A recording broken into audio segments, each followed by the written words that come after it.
कल का टाइम दे रखा था, परंतु अचानक सरकार ने गुड़गांव ड्यूटी लगा दी। इसलिए मैंने प्रार्थना की थी कि ये 21 की बजाय 22 का करो। और क्योंकि दिशा की मीटिंग थी, मेरे हाथ में भी नहीं थी कि मैं उसको जल्दी ख़त्म कर लूँ। जब तक आखिरी एजेंडे तक हम कोई भी कार्रवाई ना करें, बीच में आना भी बड़ा मुश्किल हो जाता है। इसलिए मैं लेट हुआ। कम समय में बगैर नाम लिए सभी सम्मानित मंच और साथियों, माताओं, बहनों और बच्चों, हम सब काम किस लिए करते हैं? केवल इस दुनिया में जो भी पैदा हुआ वो स्वस्थ रहे। हम अगर कपड़े पहनते हैं तो शरीर को सर्दी या गर्मी ना लगे, इसलिए हम कपड़े पहनते हैं।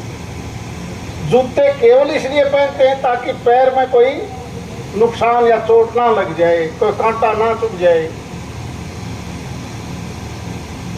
अगर हम खाना खाते हैं तो भी इसलिए खाते हैं कि हमें शरीर में वो सारी चीजें मिले।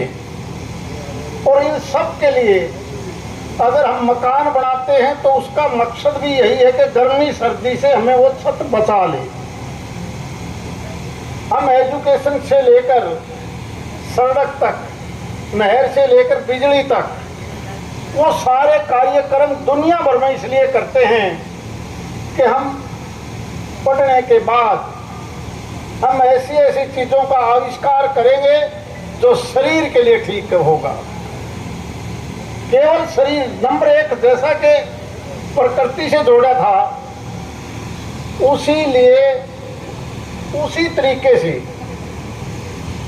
कि जो जब हमने हमारे को भगवान ने पैदा कर दिया तो ये शरीर ठीक कैसे रहे, ये निरोगी काया कैसे रहे। हम सारे का सारा काम केवल इसलिए करते हैं, परंतु हम इसके विपरीत चल पड़े। आप ईमानदारी से देखोगे, देश और दुनिया में महेंद्रगढ़ से लेके गुड़गांव तक छोटे और बड़े, प्राइवेट या सरकारी, ऑल इंडिया मेडिकल कॉलेज से लेकर हर डिस्ट्रिक्ट में मेडिकल कॉलेज, कोई शहर ऐसा नहीं जहां अस्पताल सरकारी या गैर सरकारी ना हो, क्योंकि बीमारी ने हमारे को चारों तरफ से घेर लिया। इसलिए तो खर्च करते हैं। हम सारा पैसा कमा के इसलिए खर्च करते हैं कि हमारा शरीर ठीक रखना है हमें। पर शरीर ठीक करने के लिए जो कुदरत ने दिया उसकी तरफ कोई ध्यान नहीं देता। आप बेशक यहाँ 2 घंटे से बैठे हों, किसी गांव में किसी प्रकार का कंपटीशन करवा दो, किसी मामले का, ये धर्मशाला बनानी है, ये मंदिर बनाना है, हजारों आदमी आके खड़े हो जाएंगे। और कई बार तो कंपटीशन लगा देंगे, मन ने एक कमरा दे दिया, दूसरा कहेगा हमारे गांव में 2 कमरे। और कोई बाद में पूछे कि उसका मकसद क्या था। आज ऐसी ऐसी बिल्डिंगें आपको देश विदेश में, प्रदेश में मिलेंगी जो कोई काम नहीं आती, क्योंकि सारी की सारी जो व्यवस्था है वो इंसान के शरीर के लिए थी। हकीकत में इसके लिए कोई काम नहीं कर रहा कोई भी आदमी, उसमें मैं भी शामिल हूं।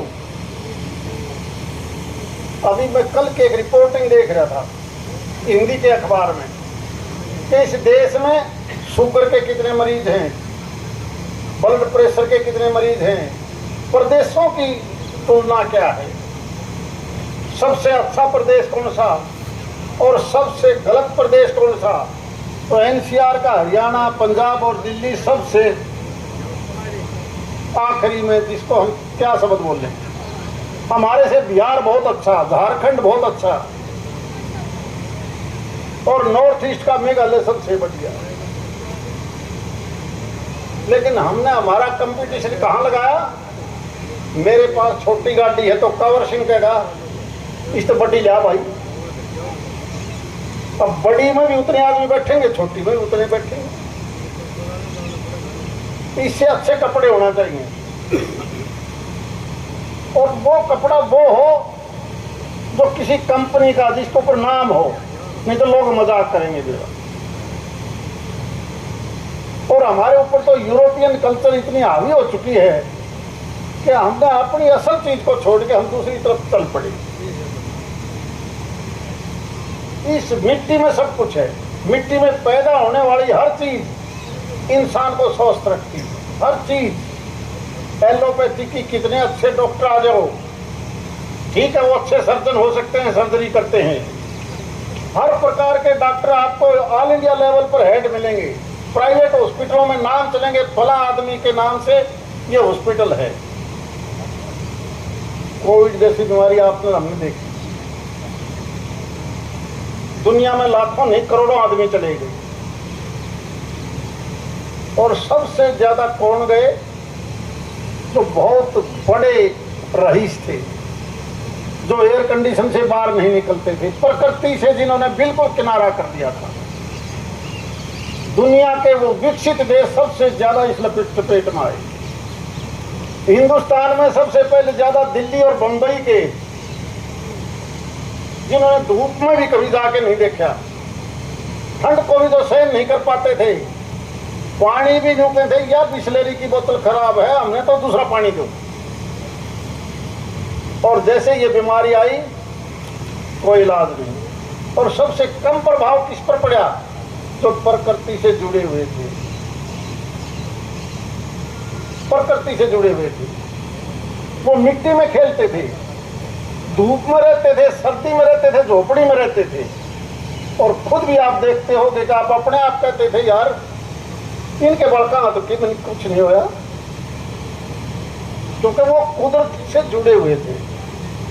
और हमने तो इस मिट्टी को भी अपनी तरह से खराब कर लिया, जहरीली बना लिया सब कुछ। और आज फिर हम कोशिश करते हैं कि पैसा कितना ही लग जाओ मेरे को बचाओ। बचाएगा कौन? मिट्टी के अंदर पैदा हुआ हर पेड़, हर पौधा कहीं ना कहीं आपको बतौर औषधि आपकी मदद करता है। और हकीकत तो ये है, इन्हीं में से ही एलोपैथी बनी है, इन्हों में से ही मेडिसिन बनी है। हाँ, वो मेडिसिन बनाने वालों ने लाखों करोड़ों रुपए जरूर कमा लिए। यहीं से घास पाड़ा, उसी में से कोई एलोपैथी की दवाई बन गई। और हम यूं लागे कहने, भाई अब तो बढ़िया दवाई है ना, या दे दे बने।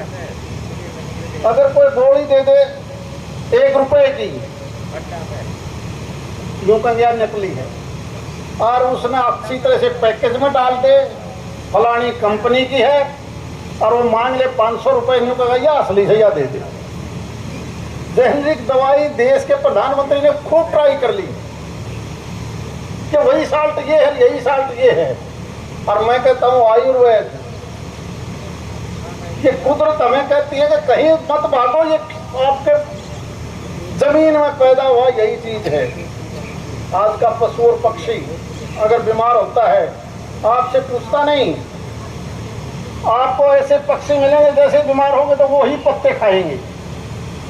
गाय भी, बकरी भी, दूसरे जानवर भी अगर वो बीमार हो जाएं तो घास, मिट्टी उसी का सेवन करेंगे जिसका उससे उसका पेट ठीक होना है। मैंने कई जगह, आज से तो 30-25 साल पहले, किसी आदमी ने मेरे घर में 2 खरगोश के डाल दी। और सुबह उठ के मैंने देखा ये कहाँ से आ गए।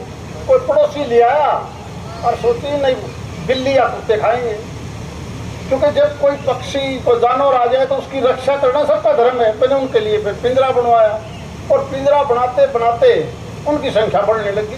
पेड़ था, मैंने एक दिन छत के ऊपर से देखा, उनमें से जो माता खरगोश थी वो निकली, घास में गई, और 10 मिनट में खोद के, और वो 1 घंटे के बाद वापस आई। और उसने उस मिट्टी को वापस यूं करते करते ऊपर घास लगा दी। उसका दिमाग देखिए कि रात को कोई कुत्ता बिल्ली आ ना जाए, सुन ना ले, वो बच्चों को दूध पिला के आई। और बच्चों का स्पेस भी उसको पता था कि 6 बच्चे हैं तो 6 के लिए कितना स्पेस चाहिए, उसको ऑक्सीजन कितनी चाहिए एक दिन के लिए, वो स्पेस बना दिया। और हम क्या करते हैं, मकान बनाएंगे, ऑक्सीजन कहाँ से आनी है, नहीं ये कमरा बना दे, उसमें ना तो कोई एग्जॉस्ट ना कोई झांकी, बंद कर दे भाई एसी के लिए, ऑक्सीजन कहाँ से आई। वो घर सबसे ज्यादा चपेट में आए जहां ऑक्सीजन बाहर से न तो आ रही थी ना जा रही थी, एक बीमारी सबको मार गई।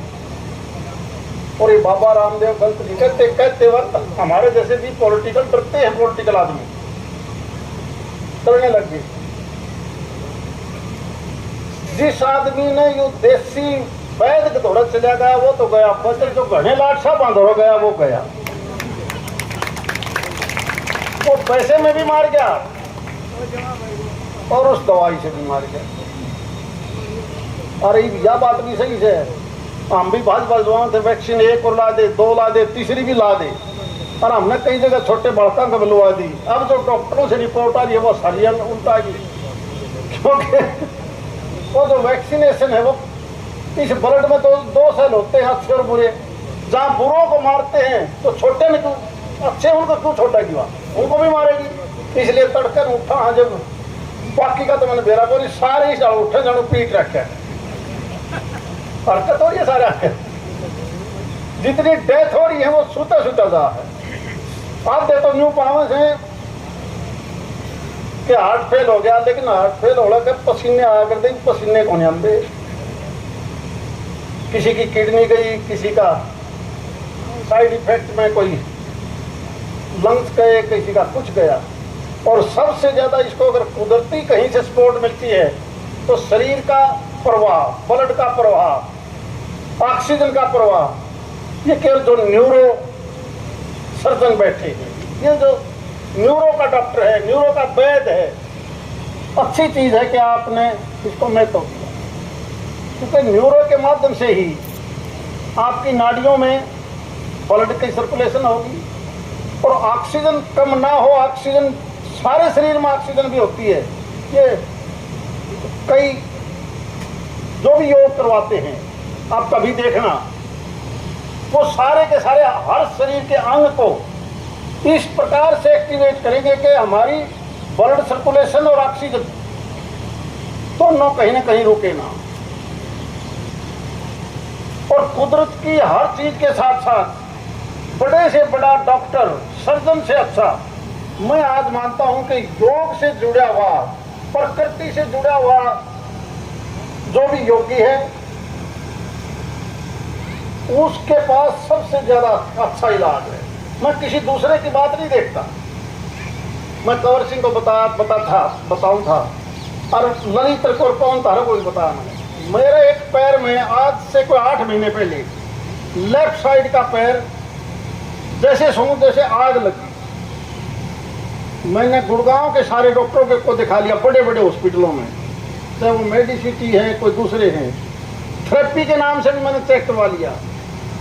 मैंने दिल्ली के भी बढ़िया बढ़िया हॉस्पिटल, चाहे वो गंगाराम का डॉक्टर था, दूसरा था, दवाई सारा की एक जैसी या ले लेकिन उनका रिजल्ट क्या था, आखिर में पेन किलर, MRI करवा ली, सब कुछ करवा लिया, कोई इलाज नहीं। एक दिन पंचकुले से छोटा भाई है वो कहने लगा, धर्मी तू मेरी मानना का? मैंने कहा मैं तेरी के मानूंगा। दिल्ली गुड़गांव के सारे बड़े डॉक्टर दिखा लिए, मैंने तेरा लाट साहब थोड़ा कहाँ से लिया तू? एक चौटाला साहब के टाइम पर एक सैनी था, HPSC का चेयरपर्सन, आजकल नहीं है, वो कैथल साइड का था। उसका लड़का कहीं एक्सीडेंट हो गया और वो अमेरिका में अपना जब इलाज करवाने गया तो वो इस आयुर्वेद वाले में फंस गया, योग वाले में, और वो वहां से आया तो वैद्य बन के आ गया, बहादुर सिंह जी वैद्य। तो मैं जैसे ही शाम को गया तो मैंने बोला अंकल जी देखता हाथ लगा कि नहीं, बोला एक बार सुबह आ गया। तो मैं गया सुबह, बोला 3 दिन का इलाज है, मात्र आधे घंटे में उसने कुछ भी तो नहीं किया, थोड़ा पैर हाथ हला कि नहीं, और मेरा जूते काट रखे थे, मैंने तलुए थे, उसने पैर में एक तेल सा लगाया और उसका रगड़ा लगाया तलुए में अंगूठे से, बहुत पेन होया। आप यकीन मानो कि मैं तो वहां से उठने के बाद ऐसा आ जैसे मेरी बीमारी थी ही नहीं। अब बताओ, सारे देश के डॉक्टर पहले, बाद में समझ में आई है बुढ़े नांदोड़ी नहाया करते ने तो उन तलवा न मसला करते। मारे तो ज्यादा बैठ तो वहां अच्छे थे, उनको पता था प्रकृति का, उनको पता था वो किस प्रकार से पीछे थे आगे थे रगड़ा लगा करते। और रगड़े का मतलब था उन नसों को खोलते थे वो। और हम केवल ऊपर वाला सौदा पैर लेते हैं, निकला पता ही नहीं हमने करना है नहीं करना है। और जो मैं कल वाली बात बताऊं था अखबार की, उसमें कि आदमी हरियाणा में इतने कितने हैं जिनका छाती तो पेट मेरे गड़बार निकल गया, वो कितने, महिलाएं कितनी, आदमी कितने, बच्चे कितने, बूढ़े कितने। हमें शर्म आई आपने उस अखबार की डिटेल पढ़ के देखना। इसका मतलब हम प्रकृति को छोड़ के हमारा ध्यान दूसरी तरफ चला गया। आज हम पैसा केवल वहां खर्च करते हैं जिससे केवल हमारा शरीर खराब हो। हम वहां पैसा बिल्कुल खर्च नहीं करते जिससे हम ठीक रहें। आज घूमने जाना है शिमला, कोई यूरोप में घूमने जाना लग रहा है, पैकेज है 5 लाख का, रिजल्ट क्या आया? कोई पूछे तो क्या सीख के आई? वो क्या सीख के आते हैं? अगर कोई जवान बच्चा चले गया, छोटे बच्चे चले गए, तो क्या सीखेंगे? उनका पहनावा कैसे था, उनका रहन सहन कैसे था, वो सुबह किस टाइम उठते हैं, हम किस टाइम उठते हैं, उनका असर पहले बंबई में आया, फिर दिल्ली में आया। बंबई दिल्ली रात के 12 बजे तक कोई नहीं सोता ही, सुबह सोएंगे और 10 बजे तो पहले उठे को नहीं।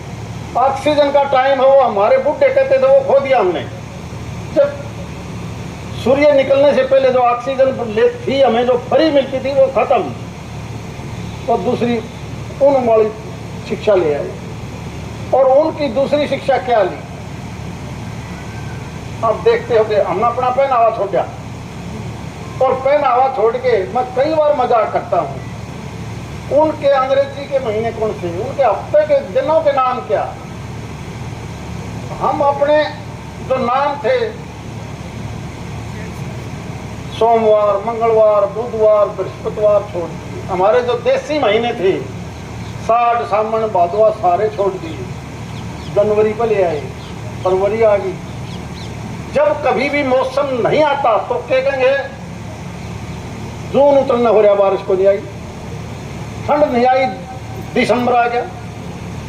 वो अगर देसी महीने से देखोगे तो ठंड तो दिवाली पाछा होगी, और वह दिवाली अंग्रेजी के हिसाब से तो 1 महीना ऊपर नीचे होगी, तो कैसे आ जाएगी ठंड, कैसे आएगी?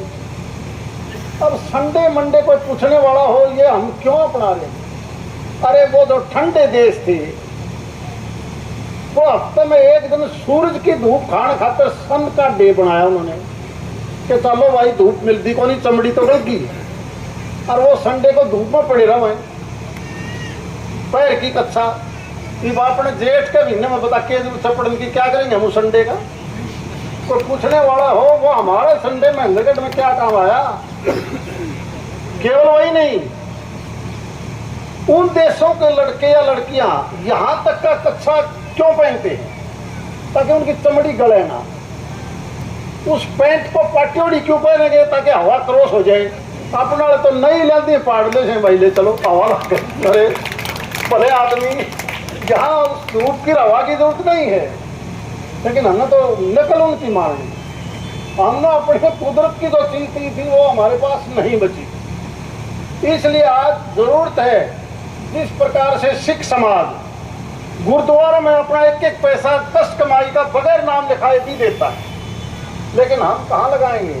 जहाँ मेरा नाम का भाई कहाँ लगाएंगे? जिस चीज का कोई फायदा नहीं मिलेगा। पॉलिटिकल आदमियों की तो मजबूरी वोट चाहिए। बड़े बड़े दूसरे आदमी भी हमारे से तो शेठ साहूकार घने अच्छे थे आज से पहले वाले। धर्मशालाएं वहां बनाते थे जहां ठहरने की जगह नहीं थी, कुआं और बावड़ी बनाते थे आज से सैकड़ों साल पहले जहां पीने के पानी की जरूरत थी। लेकिन हमने तो केवल कमर्शियल समाज बना लिया, और कमर्शियल समाज में भी बढ़ाते बढ़ाते बढ़ाते पता नहीं कब राम को प्यारे हो जाते। अगर हर आदमी कुदरत से जुड़ जाए और प्रकृति को पहचान ले, मैं दावे से कह सकता हूं इन बाकी चीजों की जरूरत नहीं पड़ेगी। जब इस चीज का जिक्र आप एलोपैथी के डॉक्टर से करते हो तो बहुत बड़ा वर्ग है जो नाराज हो जाता है कि हमारे को चैलेंज किया। कई बार आयुर्वेद वालों ने, बाबा रामदेव ने कहने की कोशिश करी, केस ठाकी ठोक देंगे, तुम हर बार में जाकर हमने 5 साल 7 साल वैसे लगा दिए। अरे तुमने भी तो इंसान को ठीक रखने के लिए लगाए होंगे, तुमने भी तो इसीलिए लगाए हैं। और इस कोरोना में आपने देखा अस्पताल में जाने की बजाय इन पत्तियों का काटा पी गया, वो तो रह गया ठीक और बाकी गई। तो जो चीज सही है उसके ऊपर हम क्यों ना जाए। हम कई बार देखते हैं हम सारे के सारे इस कृत्रिम चीज पर चल पड़े।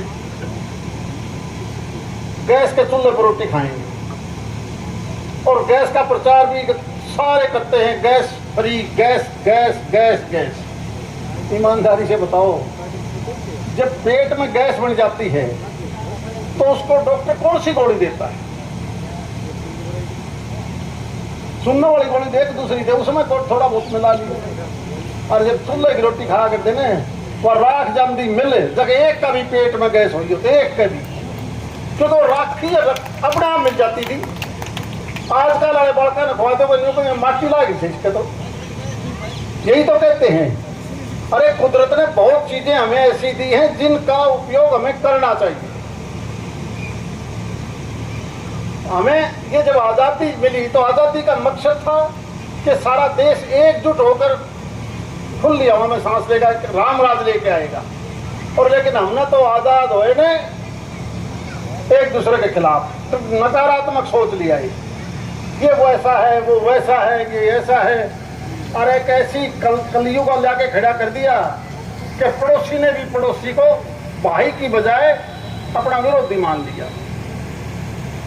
और ये कभी नहीं होना चाहिए, ये कभी नहीं होना चाहिए था। जो पिछले कुछ आजादी के बाद लगातार ये 40, 50, 60 साल में जो हमने सीखा है, अब एक मिनट में तो वो खत्म नहीं हो सकता। खत्म करने के लिए जरूरी है ये संत महात्मा, बड़े बड़े वैज्ञानिक, खासकर जो एजुकेशन से जुड़े हुए हैं, वीसी साहब हैं, दूसरे लोग हैं, ये लोग इस चीज का प्रचार करें कि हम पैदा किस लिए हुए थे। आधे से ज्यादा ब्लड प्रेशर, आधे से ज्यादा बीमारियां तो हमने अपने आप पैदा करी, अपने आप पैदा करने लग रहे हैं। मैं कई बार लोगों से बैठ के पूछता हूं, आप में से कितने स्वस्थ आदमी हैं? मैं भी उनमें स्वस्थ हूँ, अस्वस्थ हूँ। और स्वस्थ कौन होगा? जो पूरी गहरी नींद लेगा। और गहरी नींद का मतलब क्या है? सोया पास जिसने सपना नहीं आएगा वो गहरी नींद है। सोचियो जरा, किसी ने सपना आया उसे कौन जानता? कोई ऐसा आदमी है जिसको नहीं आता? जिस आदमी ने जो सो जा और पूरी तरह कोड़ नहीं तोड़ ले, इतना नहीं उठे ना, तो वो तो सब गहरी नींद। और जो थोड़ी सी आवाज करते ही खड़ा हो से, वो तो उसका दिमाग तो सोए चली जाएगा। फिर कहेंगे ब्रेन हेमरेज हो गया, क्या बीमारी आ गई। इसलिए एक अच्छी बात कही आपने, बैठ जाओ आप बैठो। एक आपको भी एक छोटी सी शिक्षा देता हूँ, मुझे नहीं पता कि आप मेरी शिक्षा मानोगे नहीं मानोगे। एक व्यवस्था है देश में, और व्यवस्था के हिसाब से ये मेडिकल कॉलेज, यूनिवर्सिटीज, धर्मशालाएं, हॉस्पिटल, ये संस्था, हमें पहले वालों की कभी बुराई मत करो कि भाई आज वीसी साहब राजी हो जाएंगे, पहले नहीं बुराई कर दिए। नो, ये बिल्कुल करनी छोड़ो। सही बात है वो कहो, क्योंकि हम सब ने मिलकर हिंदुस्तान बनाया है।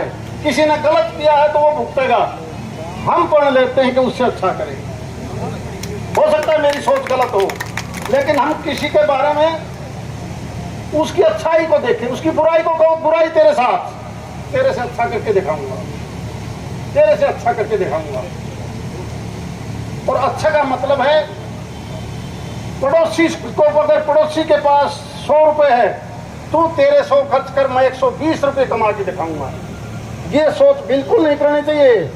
100 क्यों कमा लिए, नहीं। ये नकारात्मक सोच नहीं निकालोगे तो बीमारी नहीं निकलेंगी, निकल ही नहीं पाएंगी। हम सब पैदा हुए, हमने सब ने जाना है। कोई इंसान ऐसा नहीं है जो बाद में ये कहलाएगा, बाद में केवल उसकी अच्छाई और बुराई याद रखेंगे। इसीलिए आज देश के प्रधानमंत्री को दुनिया क्यों लाइक कर रही है? वो वोट की, धर्म की, क्षेत्र की राजनीति नहीं कर रही कि मैंने तो इस भारतवर्ष को 2047 तक विश्व गुरु बनाना है। हमने उन बीमारियों को दूर हटके हमने एक नई व्यवस्था देनी है। इसलिए मैं, क्योंकि कागज कार्रवाई आप लोग करोगे और कागज कार्रवाई के लिए भी मेरी आदत है कि मैं सही जरूर बता के जाऊंगा। मैं पहली किस्त दूंगा 5 लाख रुपए यहाँ पर, लेकिन मैंने पूछ लिया पहले ही राजेंद्र जी से कि आपका ट्रस्ट 1 साल है, 1 साल पहले बना है। भारत सरकार जो भी सरकारी पैसा खर्च होता है उस ट्रस्ट को 3 साल के बाद मान्यता देता है। आप कोई ऐसी संस्था, राव बहादुर सिंह बैठे हैं, यादव समाज है, उन सोसाइटी को कहोगे कि मैं पैसा उनको दूंगा और वो पैसा आपके लगाएंगे, लाइन बदलनी पड़ेगी। कल वरना मेरे साथ बनेगी तो पहले वालों के साथ बनती थी। हम अनाउंस कर देंगे पैसा नहीं आ पाएगा, वो कंडीशन हट जाएगी। क्योंकि एमपी लेड की जो गाइडलाइन है वो कहीं ना कहीं टकराव करती हैं। फिर यानी आप यादव समाज सभा से बात करो, मेरा वहाँ चला जाएगा, वहाँ का पैसा वो अपने बिल बना देंगे, यहाँ खर्च करवा लोगे। ये एक शुरुआत कर लेता हूँ। आत्मा से ये चाहता हूँ कि ऐसी संस्थाएं जो हित में हो, इंसान के हित में हो, वहाँ पर हम पैसा खर्च करें। आप बड़े बड़े सभाओं में जाते हो, एक सभा ऐसी है जिसने 50 करोड़ खर्च कर लिए और मैं पूछने लगा भाई प्रोजेक्ट कितना बड़ा है? अपने जिले में नहीं है वो, मेरा जी 100 करोड़ का प्रोजेक्ट है, आपसे भी हम ये चाहते हैं, आप भी दो। लेकिन उसमें अपना नाम कौन खर्च देंगे? मैंने दे दिया, क्या काम आएगी वो? या तो वो हेल्थ के काम आता हो। ईमानदारी से बताओ, सरकार की तरफ से बड़े बड़े स्कूल, बड़े बड़े कॉलेज इतने बना दिए, आधे कमरे खाली, कमरे 50, बालक 70। अब बहादुर सिंह जी काम कर रहे हैं तो बच्चों की संख्या ज्यादा, पढ़ाने वालों की भी ज्यादा, और सरकारी स्कूलों में चले जाओ, मास्टर 10, बच्चे 20 नहीं। यानी आज हमने हकीकत के ऊपर उतरना पड़ेगा। ऐसी संस्थाएं जो शरीर को ठीक करने के लिए परिश्रम कर रही हैं, मैं मान के चलता हूं ऐसों को अगर आप प्रमोट करोगे तो धीरे धीरे ऐसी बीमारियों से परे हटकर एक अच्छा इंसान बन पाएगा। आपका बहुत बहुत धन्यवाद। जय हिंद।